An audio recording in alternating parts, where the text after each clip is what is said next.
Hi, good afternoon, everybody. Thank you for coming out for this press conference. I do want to thank all of the members of the House and the Senate who are gathered here with me. But before I talk about the vote that happened earlier today in the House and in the Senate, I do want to address the weather, which is a breaking event, and it's kind of hard to keep on top of it right now as the storm system moves west-east across the state. Already there have been 9 tornado warnings. We are receiving reports of some tree and structural damage in various parts of the state, primarily right now in North Louisiana. And obviously these reports are being investigated. We can tell you that there have been at least 2 overturned 18-wheelers on I-20 near Stark, Louisiana. We believe this is the result of very strong straight line winds that we were told by the Weather Service could be in the neighborhood of 50 to 60 miles per hour. As the storm system moves across the state. We also know that there has been a reporting of a tornado in the vicinity of Dunn in Richland Parish. We do not have any damage estimates and thus far no reports of injuries. Earlier there was a report, it appears to be false. One of the 18-wheelers that overturned along I-20, I believe actually overturned on a Richland Parish Sheriff's unit, but the unit was unoccupied. And so the early reports indicated that the deputy may be trapped inside. We don't believe that that was the case. We know a rescue mission has been successfully completed in Natchitoches where 8 residents were trapped in a home that received damage from a fallen tree. Thankfully, no one was injured. It's obvious that this weather system moving across the state today is eerily reminiscent of the one that passed through last week that resulted in an EF3 tornado in the metro New Orleans area with the most extensive damage and 1 fatality being in Araby and St. Bernard Parish. Obviously, we never know how many tornadoes may be spawned out of a storm like this. We don't know exactly where they're going to occur or when. So everyone, please be careful. Monitor the weather channel, monitor your local news, and make sure you keep your phone on because it will tell you in advance if there's a tornado in your area. And sometimes you only have seconds in order to relocate yourself and your loved ones to an interior room and make sure that you're protected, something like a bathroom and so forth. If the weather hasn't already reached you, make sure you know where that safe place is so that you can shelter. The winds are the main threat, but not the only threat. There's a threat of hail and also potential for isolated flooding. But this is largely going to be a wind event, a straight line wind event. And so please, everyone, be aware of that. Very dangerous conditions out on the road. Approximately 60,000 customers are out there without power at the moment, and that number goes up every time we check because the wind's blowing trees into lines and so forth. The majority of the power outages that we know of thus far are actually in Jackson Parish. So please be weather aware. The storm system will not exit the state until sometime later this evening. Don't know whether we'll need to have another press conference because of the weather and whether we have another UCG meeting today. We did have one this morning. Will depend on what we learn for the rest of the day. Now, let's turn to the legislature's vote today to overturn the veto of the congressional map that came out of the special session to redistrict. I will start by saying that I'm obviously disappointed. I am certainly not surprised. I knew when I vetoed the bill that was a possible, if not likely, outcome. And so while I'm disappointed, I can only tell you I would be very much more disappointed had I been complicit in having a map that I think is so unfair and unjust enacted into law. I am not. These people who are standing behind me are not. And I will remind you that over the past 10 years, the percentage of African Americans in our state has increased. The percentage of white citizens has decreased. And yet, notwithstanding that, and notwithstanding that in nobody in Louisiana, not the House, the Senate, Congress, not the PSC, not Bessie, nowhere do African Americans have districts where they have the opportunity to elect their members that are consistent with their percentage of the population. But as I've said before, the most egregious of these situations is in the United States Congress, where we have 6 congressional districts and exactly 1 majority-minority district. When the population of our state is 1/3 African American, and we know that it is, then simple math and simple fairness means that 2 of those districts need to be minority districts. That's pretty easy to understand. It's not easy to understand why the majority of the House and the Senate refused multiple times to do what is right and what is fair. And nobody should have to have a Voting Rights Act to tell them what is right and fair. Nobody should have to have a court interpret and apply the Voting Rights Act to tell us that what we did was unfair. And unfortunately, this demonstrates that the state of Louisiana, even in 2022, is not ready to come out of some form of supervision. And that is sad. It is tragic. It didn't have to be this way. I've said this before. I don't think there's another exercise of the legislature that involves more partisanship, more self-interest than in redistricting. And that played out, I think, to an unacceptable degree in the congressional map. I will tell you that it was a very easy decision for me to veto it, and I can stand on the other side of their vote today to override the veto to tell you that that hasn't changed a bit. I slept good last night. I'm going to sleep good tonight because I did the right thing. And I know that I and these people who are behind me are also on the right side of history on this one. With that, I'm going to pause and take a few questions, should you have them. Yes, ma'am. They're saying that the state is not ready to be out of supervision, Yeah. so would you agree that Louisiana should still be under preclearance? Well, isn't that obvious?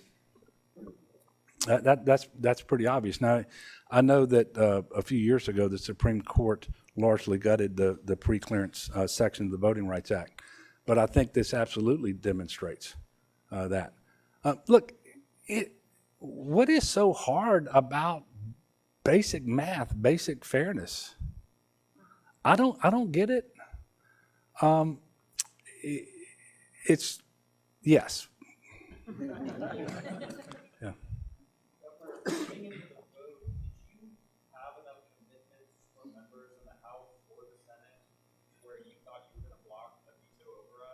No, I knew it would be close, but I never counted to 36 in the House or to 14 in the Senate. I want to make sure that I don't know that in the House that anybody had the votes before today. Either side had the votes before today. Yes, sir. Roy Darrell Adams, who voted with you in the last veto override attempt, but voted against you in this one, said that one of the reasons he voted against you was that you made promises last time that you didn't keep. Wondering if you could respond to that. Well, I would tell you that's completely wrong. And I've had conversations with Roy Darrell last night and then earlier this morning. He certainly never mentioned that to me. But I would just absolutely say that is 100% false. Yes? How do you see this playing out in court? Well, look, I wish I had that crystal ball. And I haven't done an exhaustive comparative analysis of all the cases that are moving through courts because obviously the entire country redistricted this year. I cannot imagine there is a more compelling case for the courts to take a look at and to overturn than the congressional map here in Louisiana. It's not even close. It's not like you have 30 districts and majority districts, and the question is whether you have 1 or 2 more. there are exactly half as many as there should be in Louisiana. And so we're supposed to give, in this case, the African-American citizens of Louisiana enough opportunity districts, meaning districts with minority populations, so that they have the opportunity to elect the congressman of their choice, as their population is to the state as a whole, which is a third. Having one instead of two, you're 100% off. You are 100% off. I mean, that's just not even close. And so I would think this is the most compelling case in the country. I would hope, and I'm familiar with the Voting Rights Act, although nobody should have to know what it says in order to do the right thing here. I happen to believe that it's a very clear case that it violates the Voting Rights Act. And if you persist in always defining your communities of interest as they've always been defined, and to prioritize the least amount of changes to existing districts, no matter how the demographics change, and that's what you heard over and over and over again during the redistricting session. These are the communities of interest that we're going to preserve. These are the existing districts, and we're not wanting to change them any more than is absolutely necessary. If that is your priority, you will disregard any demographic change that is reflected by the census. And in fact, that is what happened here. And it is wrong with a capital W. I want no part of it. I had no part of it. I am not complicit in it.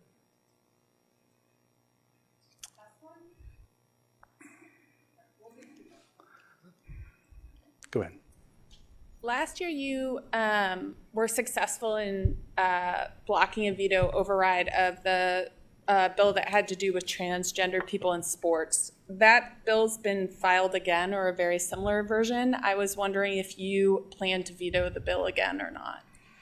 Well, I would hope it doesn't reach my desk, and if it does, I'll see what it says, and you'll hear from me later on that one. I can tell you that in the year since the last session, there hasn't been a single incidence of an issue arising anywhere related to the subject matter of that bill, as there has not been at any point previous to last year either. But we'll take a look at it if and when it comes up here. But you all know my views on it. It's pretty sad, because it's theoretically a bill about unfairness, but as you've defined the bill in the bill, that unfairness, it isn't happening in Louisiana. But what is happening is we have some young people who have pretty severe mental illness in some cases, or I should say emotional issues, and it just seems like this is piling on to me. But we'll work on it, and I never discount the possibility that there can be some sort of a compromise or something like that. But we'll see. Yes. Governor, as mentioned last year, you were successful in blocking the veto override of the transgender sports bill. One working theory that you were not successful this time is that you spent too much political capital last year. That's correct, and if not, what's the explanation for why you were successful in blocking it then and not? No, well, first of all, they're different bills, and the explanation is something I've already said. The single most partisan thing that happens is redistricting. The bill that has the most self-interest at stake is redistricting, and so that's what it is in this case. And I think it's unfortunate. As I said before, I'm disappointed, but I am extremely optimistic about our state and the opportunities we have in the session, which I think will resume on Monday, in order to make sure that we're making the investments that we need to make in our critical priorities. And we've talked about this, whether they're education, healthcare, and by the way, education at all levels, and healthcare, but also infrastructure, including water and sewer and broadband, in addition to roads and bridges and so forth. We have more opportunities ahead of us right now than we've ever had. And so I remain very excited about those things, even as I am disappointed about the outcome for today. And I just think it speaks so poorly of us collectively, what transpired today. And I think we should all aspire to do better, to be better. This was not our finest day. But I want to thank you all for coming out for the press conference. I do encourage all of you to check the weather, be weather aware, especially before you get on the road. And I'm not just talking to the people in the room here, obviously. I'm talking to all the people at home or wherever you might be as you watch this. This is a very serious weather system that's moving through the state. It will be with us until sometime late tonight. So please be very careful as you go about your business today, and maybe you shouldn't go about your business. Look, thank you all very much, and we'll let you know if there needs to be another press conference soon.